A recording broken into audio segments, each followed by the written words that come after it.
let's talk about those books that I have already read, but either never talk about or very seldomly talk about.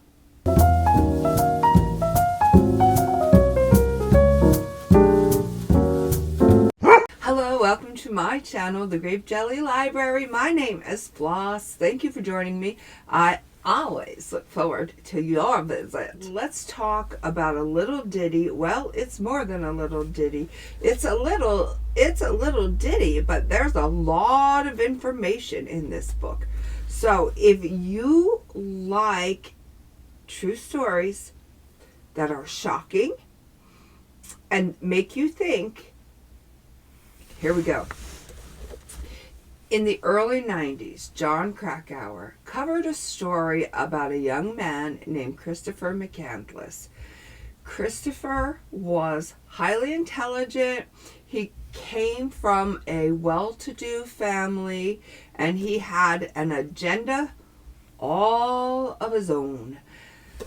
He decided once he graduated college that this whole way of living, with the spending the money and the family and the children and the car and the houses, he was not cut out for that. He was cut from a different cloth, and he had different plans.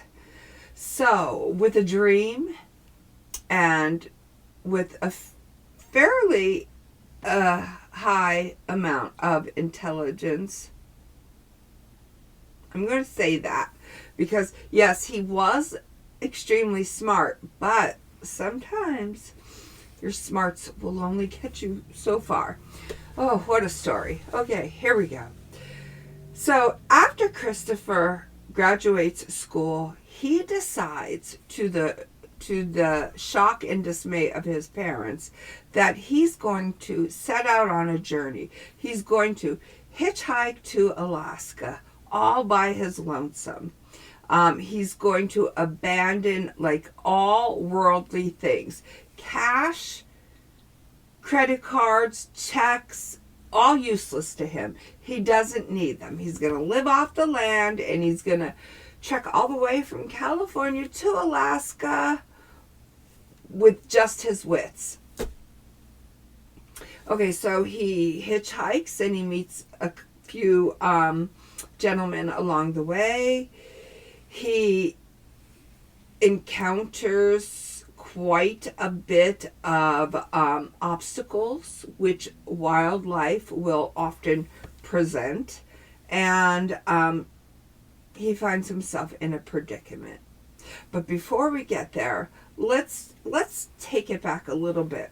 So Christopher, in an effort to get rid of all his earthly belongings, he donates $24,000 to charity, and he takes whatever little pocket money he had on him, which was like maybe $130, $140, and he puts it in a circle on the ground, and he burns it. And this is his way of saying to himself, money, it means absolutely nothing. It represents greed, and I want nothing to do with it. So he gets rid of all of his cash.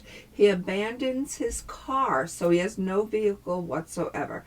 So he sets out on foot to Alaska. Now, I will say that his favorite author was Jack London, and he loved the book The Call of the Wild. Hence, I'm gathering Into the Wild, the connection there. In the book, John interviews some of the men that Christopher crossed paths with. I should also mention that along with Christopher abandoning his earthly goods, he also abandoned his old identity, Christopher Mccandless, and he now went by the name of Alexander Supertramp. Supertramp referring to somebody who wanders the lands, but in an extreme or a grandiose kind of way. All right, so Alexander Supertramp from this point forward. Okay, so the gentleman that he encounters on the way, and they describe the predicament that Alexander is in at any particular moment. He's hungry, he's tired, the such. So, like, he has no shoes, but he's continuing his journey. He's not abandoning his thought or his notion or dream, and he's not calling for an SOS. So these kind gentlemen help him out, give him a job for a little while. He stays with them for a little while. They offer him employment. Stay on, we'll give you employment.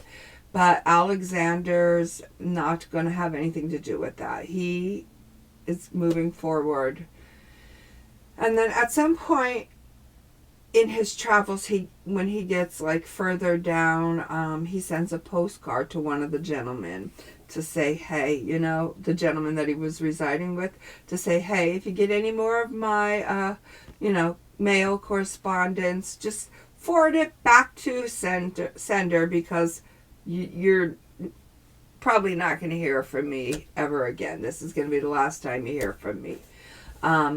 So eventually Alexander does get to Alaska. Now, no spoilers. This is not a spoiler because you can watch any documentary. I believe Sean Penn did a movie on this. No spoilers. This is one of the books that I knew that Alexander was going to perish.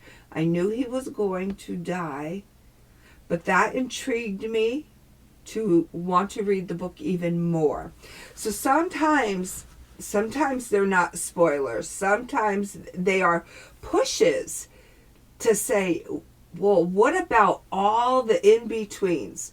The ins and the outs of this story. I need to know more.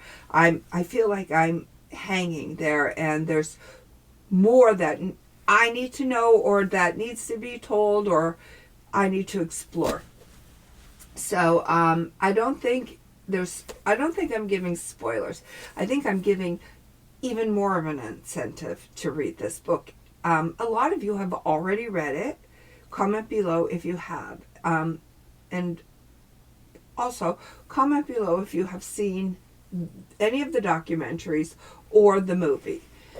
All right, so we're in the wild and we are hunting the land. At one point he shoots a moose. So when he's absolutely starving, he's like, I got a moose.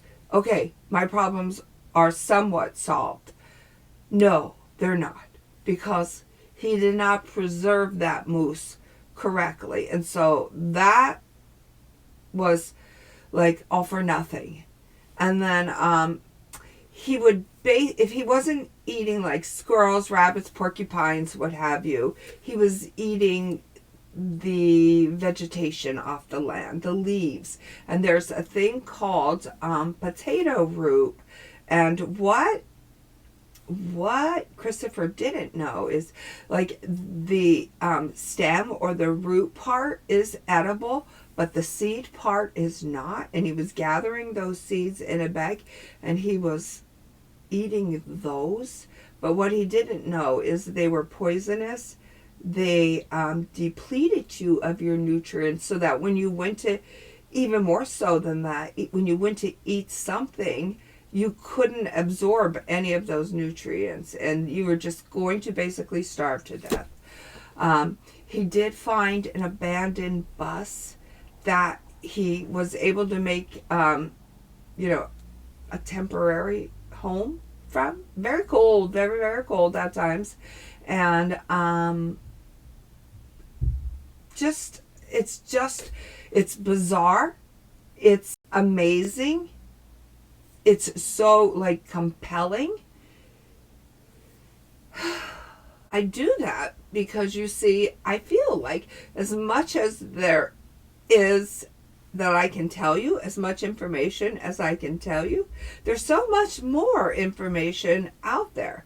Some people will say that Alexander was not so intelligent if he never took the time to find out about what he was going to be up against should he not be able to hunt the land.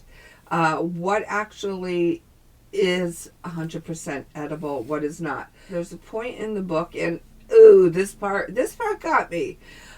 He is crossing a river, and it's calm, and he's able to do it no problem.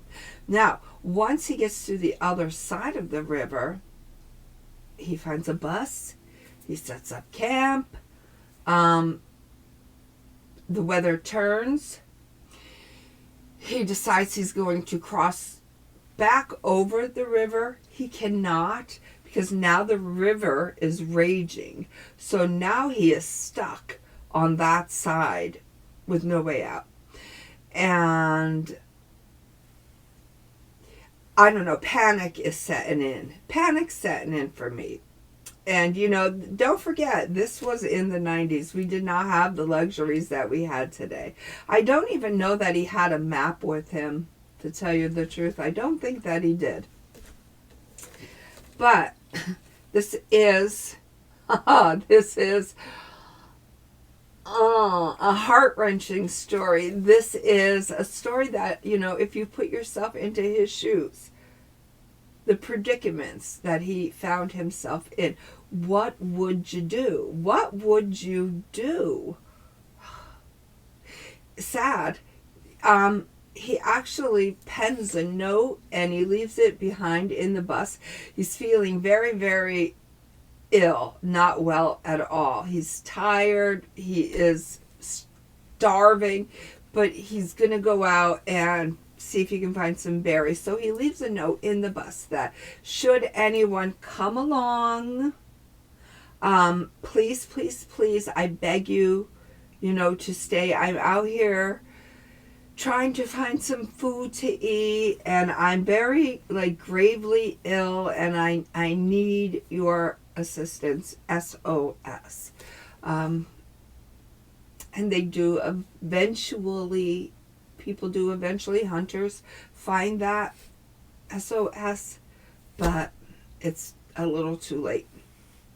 So, in the gripping account, acclaimed journalist John Krakauer reassembles the disquieting facts of Chris Mccandless's short life and searches for clues to the mystery of his untimely death.